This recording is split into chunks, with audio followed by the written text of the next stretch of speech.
Hello दोस्तों, स्वागत है एक नए वीडियो में। दोस्तों आज मैं आया हूँ पीआरपी लेने डिवाइन कॉस्मेटिक क्लिनिक, जहाँ से मैंने अपना हेयर ट्रांसप्लांट कराया है 20 फरवरी को। तो ऑलमोस्ट एक महीना से पहले मैं आया हूँ पीआरपी लेने। तो मेरे मन में कुछ क्वेश्चंस है, सवाल है। मैं मैडम डॉक्टर सोनम सोनी से कुछ क्वेश्चन पूछने जा रहा हूँ। हो सकता है आपके मन में भी पीआरपी से रिलेटेड कुछ क्वेश्चन हो। ठीक है दोस्तों। Hello madam. हेलो, कैसे हैं? मैं बढ़िया मैडम, आप कैसे हैं? बढ़िया। कैसी ग्रोथ है आपकी अभी? अभी ठीक है मैडम, मेरा थोड़ा बहुत hair fall starting, shedding phase आप शेडिंग क्या, फेस हाँ स्टार्ट हो गया है। ठीक है। तो इसीलिए मैं हेयर ट्रांसप्लांट के बाद आया हूँ पीआरपी लेने। कोई प्रॉब्लम तो नहीं हुई ट्रांसप्लांटेशन के बाद आपको, या अभी कोई पेन है या इचिंग, रेडनेस, किसी टाइप की कोई प्रॉब्लम? नहीं, मुझे ऐसा कुछ पेन नहीं है, बट हाँ थोड़ा सा कहीं कहीं नमनेस अभी भी है, मतलब 100% तो नहीं। हाँ it will take little time, almost 2 से 3 महीने तो धीरे धीरे करके ही जाएगी, वो इतने जल्दी नमनेस नहीं जाती है। ठीक है। तो मैम आप सबसे पहले मुझे बता दो कि एक हेयर ट्रांसप्लांट कराने के बाद जो पीआरपी लेते हैं उसके क्या बेनिफिट्स है, और अगर नहीं कराते हैं पीआरपी तो क्या डिसएडवांटेज है? ओके, तो सबसे पहले देखो अरुण, मैं आपको एक बात बताती हूँ। पीआरपी कब आपको लेनी चाहिए ट्रांसप्लांट के बाद? तो 15 डेज़ टू 30 डेज़ के अंदर फर्स्ट पीआरपी आपको ले लेनी है आपके ट्रांसप्लांट के बाद, है ना। बिकॉज जहाँ पे रूट्स लगाए हैं तो ऑब्वियसली कि उसमें फर्टिलाइजेशन देना बहुत ज़रूरी है। तो इसीलिए फर्स्ट जो पीआरपी है आपकी, वो 15 डेज से 1 मंथ के अंदर ले लेनी। फिर नेक्स्ट जो होती है वो 1 मंथ के गैप में लेना है। तो ऑलमोस्ट 3 to 4 सेशंस आपके मंथली चलेंगे। उसके बाद में फिर एक मेंटेनेंस पीआरपी होती है। तो मेंटेनेंस पीआरपी लाइक 2-3 मंथ्स में एक बार, वो आपके ट्रांसप्लांटेड हेयर के साथ साथ एग्जिस्टिंग हेयर के लिए ज़्यादा बेनिफिशियल रहेगी। बिकॉज क्या होता है, ट्रांसप्लांटेड हेयर का तो कोई प्रॉब्लम नहीं आती है, वो थिनिंग में नहीं जाएंगे, बिकॉज वो हमने कहाँ से निकाले, आपके सेफ जोन से निकाले हैं। तो अराउंड 10 to 15 ईयर्स तो उनमें कोई प्रॉब्लम नहीं होगी। बट जो एग्जिस्टिंग है डेफिनेटली वो तो अभी भी डीएचटी से एक्सपोजर में है, वो डेफिनेटली आपके जा सकते हैं। तो उनके लिए पीआरपी कराना आपको ज़रूरी है। तो 2-3 महीने में एक पीआरपी कराते रहना है आपको, है ना, ताकि आपके एग्जिस्टिंग सेफ रहें। अगर मैम मैं चाहता हूँ कि फर्स्ट 2 हफ्ते 3 हफ्ते में कराऊँ, या फिर इनिशियल कितने कंटिन्यू 5-6 महीने करा सकता हूँ मैं पीआरपी, या नहीं करा सकता? देखिए, 5-6 महीने कराने की ज़रूरत नहीं है।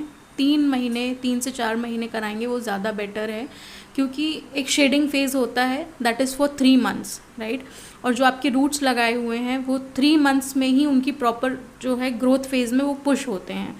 तो ग्रोथ फेज़ में जाने के लिए हमें, फॉर एग्जांपल मैंने 100 रूट्स लगाए हैं आपके, तो उसमें से सारे रूट्स जो हैं वो ग्रोथ फेज़ में पुश हों, इसीलिए पीआरपी 3 मंथ्स ज़रूरी होती है करनी। तो इसलिए 3 ज़रूरी हैं। अगर आप 5 रेगुलरली करा लेंगे तो रिफर्स मैकेनिज्म स्टार्ट हो जाता है। तो 3 to 4 सेशंस मंथली हम ले सकते हैं, and after then that 2-3 months में एक सेशंस। तो दोस्तों अगर आप हेयर ट्रांसप्लांट कराते हो तो 3 सेशन तो आपको लेने एवरी मंथ, कंटिन्यू 3। बट आप कंटिन्यू 5, 6, 7 नहीं ले सकते, नहीं तो वो रिवर्स मैकेनिज्म में चला जाता है।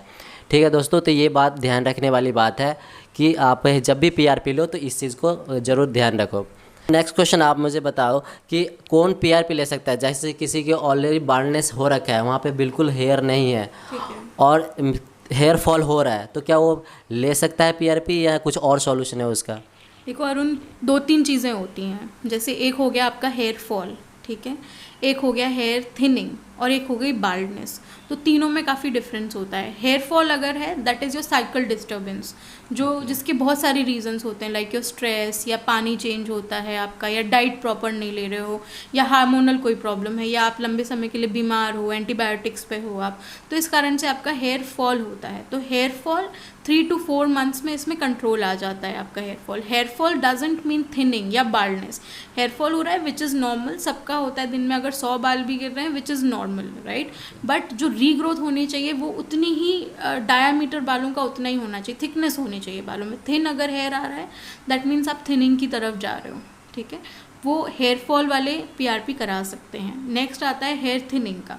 हेयर थिनिंग में क्या होता है, जनरली आपको कई बार ऐसा होता है बाल झड़ता हुआ नहीं दिखता, लेकिन क्या होता है स्कैल्प विजिबल होने लगता है धीरे धीरे, है ना, दैट इज़ हेयर थिनिंग। तो हेयर थिनिंग जो है वो स्टार्ट होती है, उसके कई फेजेस होते हैं। जैसे किसी का आप देखोगे सिर्फ क्राउन एरिया से पहले जाना स्टार्ट होते हैं, या किसी की पहले हेयर लाइन जाती है, या फिर हेयर लाइन इंटैक्ट रहती है, बीच के बहुत सारे हेयर जो हैं वो थिन हो जाते हैं। So that is your androgenetic alopecia, है ना, या मेल पैटर्न बाल्डनेस जिसको बोलते हैं, अनुवांशिक गंजापन बोलते हैं, है ना। That is because of hormonal issues. तो आपके हार्मोन्स के कारण होता है, प्लस आपका जेनेटिक होता है। इसके कारण से अगर जो हेयर लॉस होता है वो थिनिंग धीरे धीरे धीरे बाल्डनेस में कन्वर्ट हो जाती है। तो थिनिंग का अगर आपकी स्टार्ट हुई है अभी थिनिंग, जो बाल पतला है मतलब वहाँ पे अभी रूट है ऑलरेडी, तो उसमें पीआरपी विल वर्क वंडरस, ठीक है, बहुत अच्छा काम करती है। उसमें आपकी थिनिंग जो है वो थिकनेस, आपके बालों का डायमीटर इंक्रीज़ हो जाता है उसमें। अब नेक्स्ट बाल्डनेस की तरफ अगर मैं आऊँ कि अगर किसी के बाल ही नहीं है, रूट ही नहीं है वहाँ पर, अगर आप उसमें पीआरपी कराते हो तो that will not work, right, because अगर अंदर रूट नहीं है तो आप कितना भी खाद पानी देते रहो एक तरीके से, तो उसमें ग्रोथ तो आना पॉसिबल नहीं है, राइट।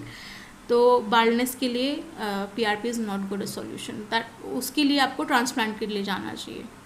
ठीक है, थैंक यू मैम।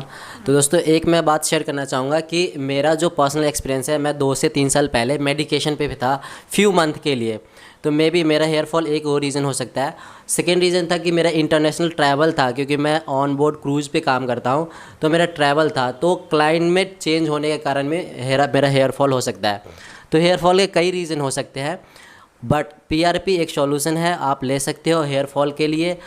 और अब बाल्डनेस पूरा है तो आपको कि उसके लिए हेयर ट्रांसप्लांट सॉल्यूशन है। ठीक है दोस्तों।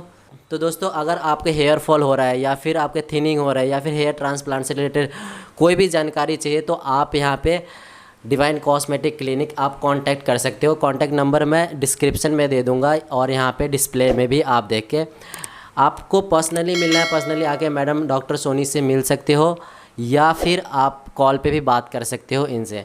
ठीक है दोस्तों, चलो मिलते हैं एक नेक्स्ट वीडियो में। Till the time bye bye, take care, have a lovely day, enjoy day. Thank you so much for watching this video.